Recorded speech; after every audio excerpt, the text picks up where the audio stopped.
E aí, minha gente, beleza? Tudo bem? Só alegria? Eu sou o professor Chico, professor de História, e hoje nós temos uma aula muito importante, Revolução Industrial. Vamos lá? Galera, vamos começar analisando uma das grandes transformações no mundo do trabalho trazidas pela Revolução Industrial, a divisão do trabalho. Dá uma olhadinha aqui nessa chargezinha do Taves, olha só o Frank Ernest conversando. Vou me aposentar amanhã e sabe o que eu vou fazer? Andar até o fim desta linha de montagem e descobrir o que estou fazendo há 30 anos. Cara, qual é a lógica disso aqui? É que com a divisão do trabalho aumentada pra caramba pela Revolução Industrial, nós vamos ter uma situação tal em que numa indústria, o operário, ele faz uma parte tão pequena do trabalho que ele perde a noção, ele não tem a noção do todo. Claro que isso aqui é um exagero, claro que isso aqui é uma ironia evidente, né? É óbvio, né, que o operário sabe do que é a fábrica que ele está trabalhando, mas se a gente compara o trabalho antes da indústria com o trabalho depois da indústria, anteriormente o trabalhador tinha um controle, um conhecimento do que ele estava fazendo, de todo o processo da produção. Se a gente compara o artesanato, por exemplo, com a indústria, e agora, né, na era industrial, cada operário, cada trabalhador faz uma parte tão pequena desse trabalho, né, dessa produção, que no final das contas, um operário de uma fábrica realmente não tem o controle sobre todo o processo produtivo. Então essa é a divisão do trabalho, uma das marcas mais significativas, né, da Revolução Industrial. Galera, olha só, a Revolução Industrial foi uma ruptura na história da humanidade? Ou será que é um processo de continuidade? Existe uma discussão muito forte em cima disso. E nós podemos dizer que as duas coisas estão certas. É uma ruptura e é também uma continuidade. Mas por que é uma ruptura, Chico? Bom, a palavra revolução significa mudança. Então a Revolução Industrial trouxe mudanças drásticas na história da humanidade. O crescimento das cidades, o aumento da vida urbana, novas relações sociais, novas relações de trabalho, novas formas de produzir. Então quando você compara o antes com o depois, é claro, tem uma ruptura.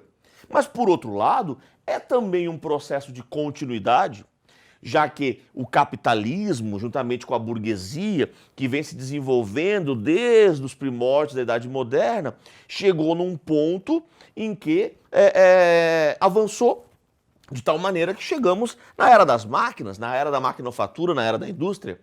Então, é uma ruptura pelas mudanças que estão acontecendo, mas também pode ser considerado um processo de continuidade, né? É o capitalismo se desenvolvendo, é a burguesia se desenvolvendo, chegando agora ao ponto da indústria. Então, olha só esse processo de evolução da produção de mercadorias.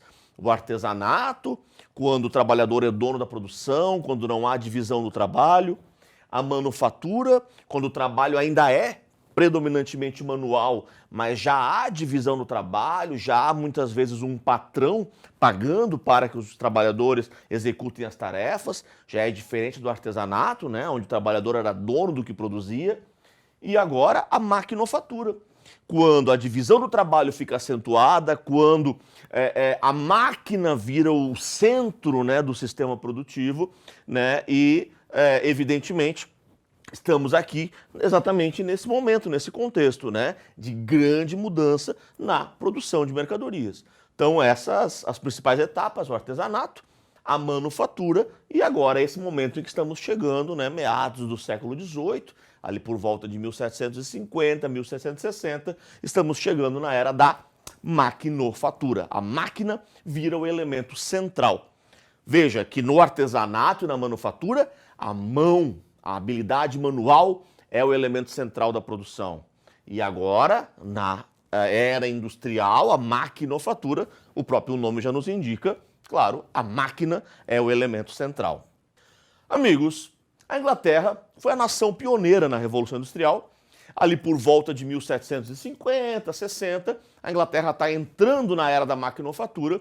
E isso é bem antes dos seus possíveis concorrentes.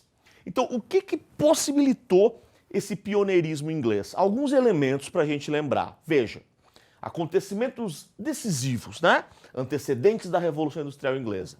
Primeiro, se voltarmos lá ao século XVI, rei Henrique VIII e depois a sua filha Elizabeth I, rainha virgem, vão investir, vão incentivar as manufaturas, vão incentivar a produção de tecidos e manufaturas.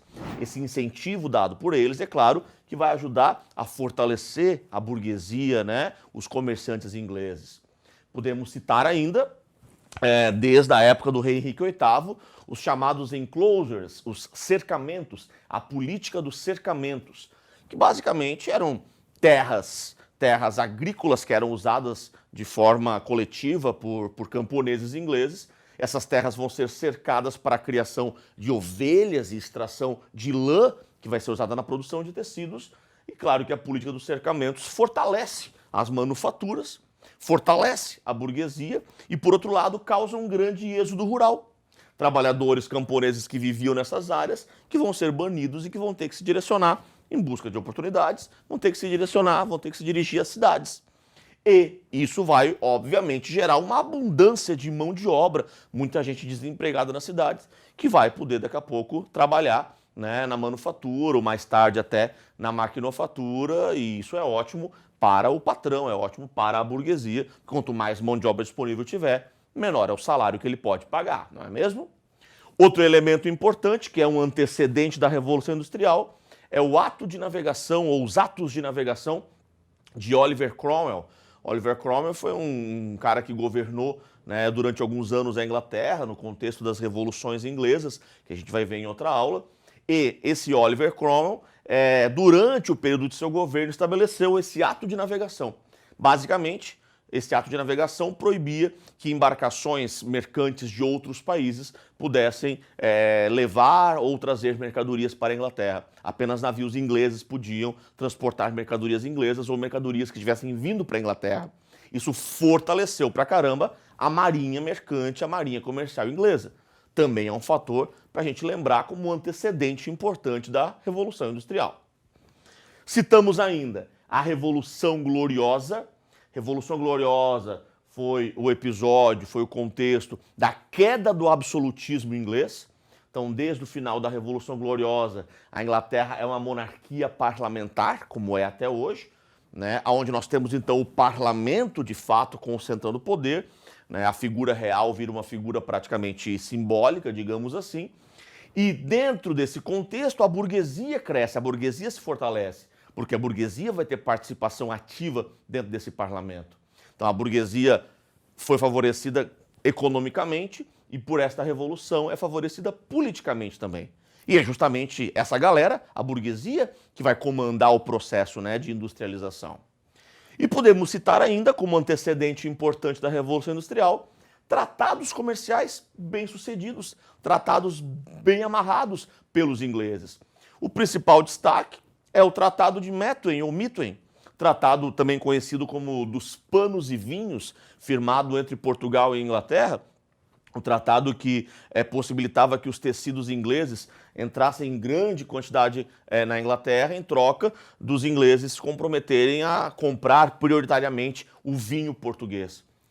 Só que os portugueses compraram muito mais tecido do que os ingleses compraram vinho, né? A Inglaterra lucrou muito com esse tratado, muita grana acabou entrando na Inglaterra, né, vinda de Portugal, por causa desses tecidos. Inclusive, vale dizer que grande parte desses tecidos consumidos pelos portugueses foi pago com o dinheiro obtido com o ouro extraído aqui, né, do Brasil, né, por Portugal. Mas o fato é, para nós, que este tratado e outros tratados bem-sucedidos, bem amarrados pelos ingleses, acabaram gerando um acúmulo de capital, grana disponível, que vai poder ser investida no processo de industrialização. Beleza? Galerinha, olha só, não podemos esquecer, não adianta ter poder político, poder econômico, mão de obra, etc., se nós não tivermos inovações tecnológicas. A Revolução Industrial é o processo de implantação das máquinas, a maquinofatura. E a Inglaterra também vivenciou a ascensão de inovações tecnológicas importantes. Destaque, claro, para a máquina a vapor, desenvolvida por James Watt, a criação de fiadeiras, teares, enfim, diversos instrumentos que vão favorecer, que vão possibilitar, então, a ascensão da industrialização, a ascensão da maquinofatura. Beleza? Galerinha, agora aqui um resumo básico, mas muito importante de você lembrar, dos motivos, então, do pioneirismo inglês na Revolução Industrial. Primeiramente, a Inglaterra tem grandes reservas de ferro e carvão, né, o ferro que vai ser a matéria-prima básica das máquinas, né, o carvão, o combustível básico, né, das máquinas a vapor, é a partir do calor gerado pelo carvão que nós vamos ter a produção do vapor que vai movimentar essas máquinas. Então a Inglaterra tem grandes reservas minerais, tem um comércio marítimo forte, como a gente já comentou, tem uma burguesia com grana, uma burguesia rica e com forte participação no poder. Então a burguesia tem grana e tem poder político, tem poder econômico e tem poder político. Além disso, as inovações tecnológicas que nós já citamos e a abundância de mão de obra, né? Muita gente disponível para trabalhar nessas fábricas. Claro que isso é uma consequência da política dos cercamentos. Então, se juntamos todos esses fatores, entendemos por que a Inglaterra está tão à frente no processo de industrialização, no processo da Revolução Industrial. Galera, algumas consequências importantes da Revolução Industrial, vamos lá? Primeiramente, surgimento de duas novas classes, a burguesia industrial, os donos das fábricas, e o proletariado, os operários. O aumento da divisão do trabalho, como nós já comentamos no início dessa aula. Grande êxodo rural, também já é explicado, né? Muita gente saindo do campo e indo para a cidade, cada vez mais, é um processo gradativo. Péssimas condições de trabalho, alimentação e moradia. Então vamos lembrar que não haviam condições adequadas de trabalho para os operários lá nos primórdios da Revolução Industrial. A gente tem os caras trabalhando muitas horas por dia, com salários baixíssimos, alimentação e moradia precária, quando havia, né? E claro que isso acaba gerando um certo crescimento desordenado das cidades. Isso acaba gerando também a possibilidade de epidemias, de doenças, né, nas cidades inglesas nesse contexto da Revolução Industrial. Cidades crescendo, como a gente já comentou. Olha só, importantíssimo a presença do trabalho infantil, galera. Então, desde os primórdios da Revolução Industrial, sabe-se que o trabalho infantil está presente. E também é evidente que essa situação de péssimas condições de trabalho vai acabar gerando movimentos trabalhistas. Um dos primeiros movimentos trabalhistas na Inglaterra foi o chamado ludismo. O ludismo é o movimento dos quebradores de máquinas, chamado de ludismo porque considera-se que o líder foi um cara chamado Ned Ludd. A maioria desses ludistas, dos membros do ludismo, a maioria eram artesãos que estavam se sentindo prejudicados pela fábrica, né, artesãos que estavam falindo devido à ascensão das máquinas e que consideravam que a causa de todos os seus prejuízos, de todas as suas mazelas, eram as máquinas. Então pensavam que a solução era entrar nas fábricas e quebrar as máquinas. Claro que essa não era a solução, tanto que não reverteram o processo, é evidente, mas eles são lembrados como os quebradores de máquinas.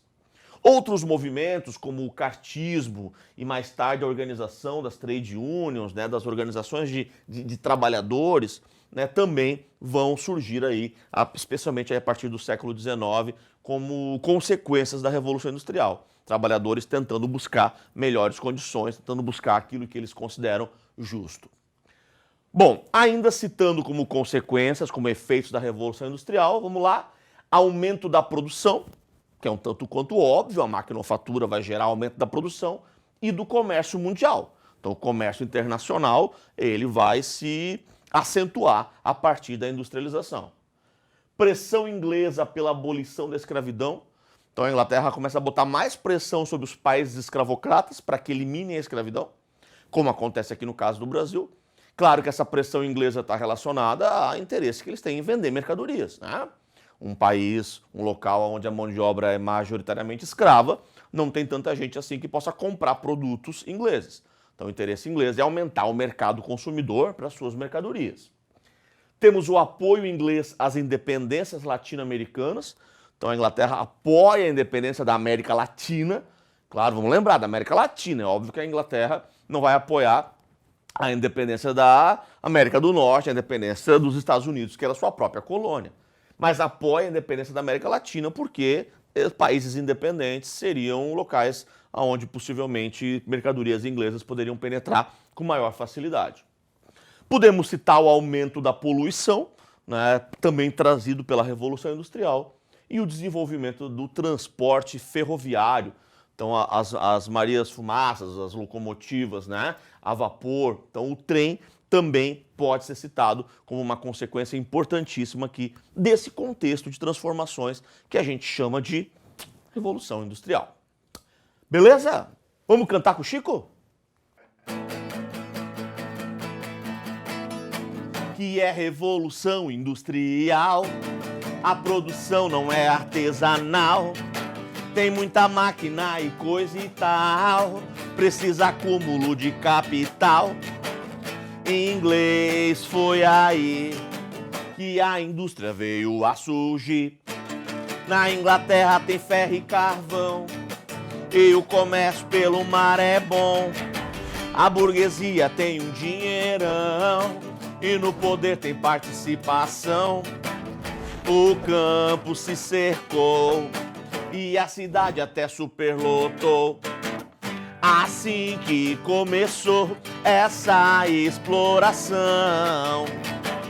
trabalho de montão pra ganhar um tostão. Revolução. Valeu, galera. Beijo do Chico e até a próxima.